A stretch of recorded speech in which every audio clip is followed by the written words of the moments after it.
നിങ്ങൾക്ക് പഠിക്കുമ്പോൾ ശ്രദ്ധിക്കാൻ കഴിയാറില്ലേ? ഫോണൊക്കെ മാറ്റി വെച്ചിട്ട് തന്നെയാണ് പഠിക്കാറ്. കുറേ മണിക്കൂർ നേരം പഠിക്കുന്നുണ്ട്. പക്ഷേ പഠിച്ചു കഴിഞ്ഞ് എന്താണ് പഠിച്ചത് എന്ന് ചോദിച്ചു കഴിഞ്ഞാൽ ഒന്നും ഓർമ്മ ഉണ്ടാവില്ല. അല്ലെങ്കിൽ ഒരു 30% മാത്രമേ ഓർമ്മയുള്ളൂ. നമ്മൾ എത്ര മണിക്കൂർ പഠിച്ചു എന്നല്ല, പകരം എത്രത്തോളം ഫോക്കസ്ഡ് ആയിട്ടാണ് പഠിച്ചത് അതാണ് നോക്കേണ്ടത്. സോ എങ്ങനെ ഫോക്കസ്ഡ് ആയിട്ട് പഠിക്കാം, പഠിച്ച കാര്യങ്ങളൊക്കെ ഓർത്തിരിക്കാം, അതിന് ഹെൽപ്പ് ചെയ്യുന്ന 5 കാര്യങ്ങളാണ് ഈ വീഡിയോയിൽ നമ്മൾ ഡിസ്കസ് ചെയ്യുന്നത്. So let's do it. Hello friends, it's me your brother and welcome back to another great episode. Number 1, stop trying to read everything at the same level. നിങ്ങൾ ടെക്സ്റ്റ് ബുക്ക് എടുത്ത് വായിക്കാൻ തുടങ്ങുകയാണ്. ഓരോ സെൻറ്റൻസ് ആയിട്ട് നിങ്ങൾ വായിക്കുകയാണ്. അപ്പോൾ ഇങ്ങനെ വായിക്കുമ്പോൾ നിങ്ങൾക്കറിയില്ല ഏത് പാർട്ടാണ് ഇമ്പോർട്ടൻറ്റ്, ഏതിനാണ് കൂടുതൽ ഫോക്കസ് കൊടുക്കേണ്ടത് എന്ന്. എല്ലാ സെൻറ്റൻസും ഒരേ സ്പീഡിൽ, ഒരേ ശബ്ദത്തിൽ, ഒരേ മെൻ്റൽ എഫേർട്ട് യൂസ് ചെയ്ത് വായിക്കും. And that is exhausting. So first എന്ത് ചെയ്യുക, ഏത് ചാപ്റ്ററാണോ പഠിക്കാനായിട്ട് ഉദ്ദേശിക്കുന്നത് അതൊന്ന് പ്രിവ്യൂ ചെയ്യുക. ഈ സിനിമേൻ്റെ ട്രെയിലറൊക്കെ കാണില്ലേ, അപ്പോൾ നമുക്ക് അതിനെപ്പറ്റിയൊരു ഐഡിയ കിട്ടും. ഇതിൽ ഈ കാര്യങ്ങളൊക്കെ സംഭവിക്കുന്നുണ്ട് എന്നുള്ളൊരു ഐഡിയ വരും. അതേപോലെ ഏത് ചാപ്റ്ററാണോ പഠിക്കേണ്ടത് ഫസ്റ്റ് ആ ചാപ്റ്ററിൽ മെയിൻ ആയിട്ടുള്ള ഹെഡിങ്സ് ഒക്കെ ഒന്ന് നോക്കി വയ്ക്കാം. Diagrams, main questions, beginning and ending, ഇതൊക്കെ ജസ്റ്റ് ഒന്ന് നോക്കി വയ്ക്കാം. എന്താണ് ഈ ചാപ്റ്ററിൽ മെയിനായിട്ട് ഞാൻ പഠിക്കുന്നത് എന്നതിനുള്ളൊരു ഉത്തരം നിങ്ങൾക്ക് ഉണ്ടായിരിക്കണം. വഴി അറിയാത്തൊരു സ്ഥലത്ത് അതിൻ്റെ ഒരു മാപ്പ് കിട്ടുന്ന പോലെയാണ്, ഒരു ധാരണ കിട്ടും. സോ ഒരു ചാപ്റ്റർ പഠിക്കാനിരിക്കുമ്പോൾ ചുമ്മാ ബ്ലൈൻഡായിട്ട് സ്റ്റാർട്ട് ചെയ്യരുത്.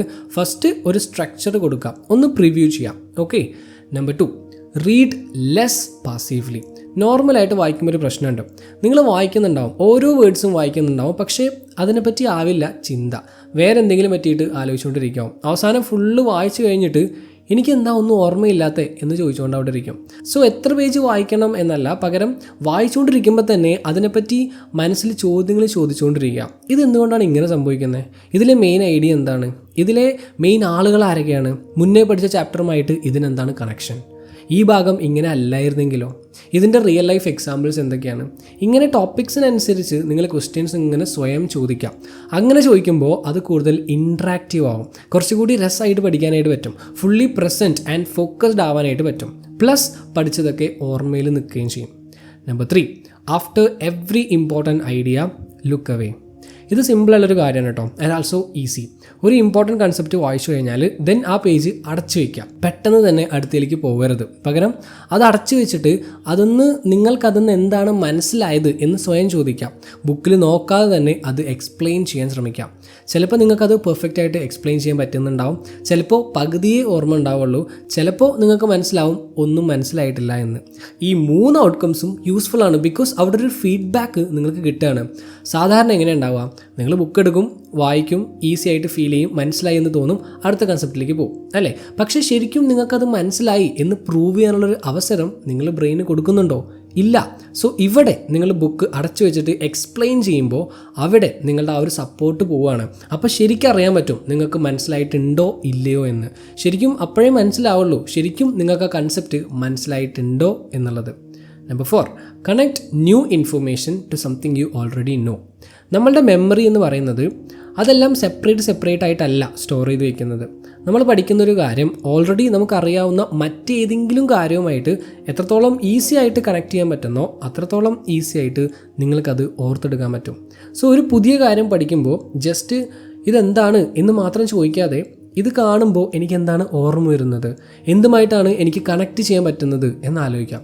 ഫോർ എക്സാമ്പിൾ, നിങ്ങളിപ്പോൾ ഇൻഫ്ലേഷനെ കുറിച്ച് പഠിക്കുകയാണ് എന്ന് വിചാരിക്കാം, വിലക്കയറ്റത്തെക്കുറിച്ച് പഠിക്കുകയാണ്. അപ്പോൾ അതിങ്ങനെ വായിക്കുകയാണ്, സാധനങ്ങൾക്ക് വില കൂടി വരുന്നതാണ് ഇൻഫ്ലേഷൻ എന്ന് ചുമ്മാ പഠിക്കാതെ പകരം 5 വർഷം മുന്നേ ഞാൻ 10 രൂപയ്ക്ക് വാങ്ങിച്ചിരുന്നൊരു സാധനം ഇപ്പോൾ 20 രൂപയായി.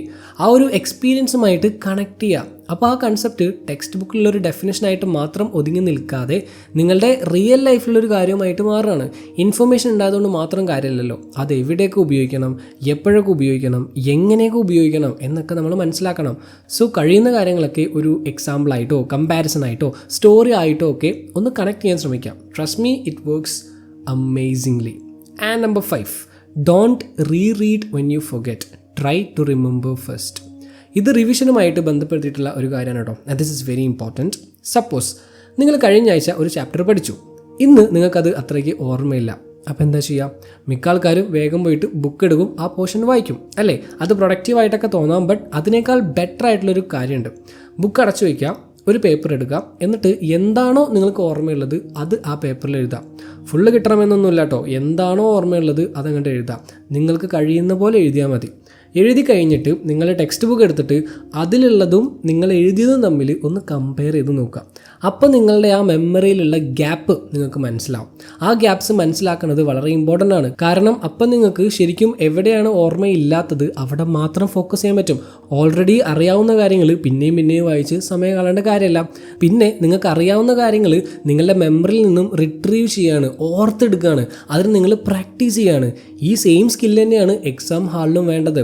അപ്പോഴേ പഠിച്ച കാര്യങ്ങൾ ആൻസർ ഷീറ്റിൽ എഴുതാൻ പറ്റുള്ളൂ. എക്സാം ടൈമിൽ നിങ്ങൾക്കാരും ടെക്സ്റ്റ് ബുക്ക് തുറന്നിട്ടില്ലല്ലോ, unless it is an open book exam. Yes, I know. So ഇതാണ് 5 കാര്യങ്ങൾ. ആൻഡ് ഇവിടെ ശ്രദ്ധിച്ചാൽ മനസ്സിലാവും എല്ലാ കാര്യങ്ങളും നിങ്ങളെ കൂടുതൽ ആക്റ്റീവായിട്ട് പഠിക്കാനാണ് ഹെൽപ്പ് ചെയ്യുന്നത്. 10 മണിക്കൂർ പാസീവായിട്ട് പഠിക്കുന്നതിനേക്കാൾ നല്ലത് 2 മണിക്കൂർ ആക്റ്റീവായിട്ട് പഠിക്കുന്നതാണ്, കൂടുതൽ ഇൻവോൾവ് ആയിട്ട് പഠിക്കുന്നതാണ്. And if you follow these, that's exactly what you will do.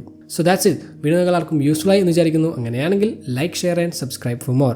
It's me Rohit, signing off.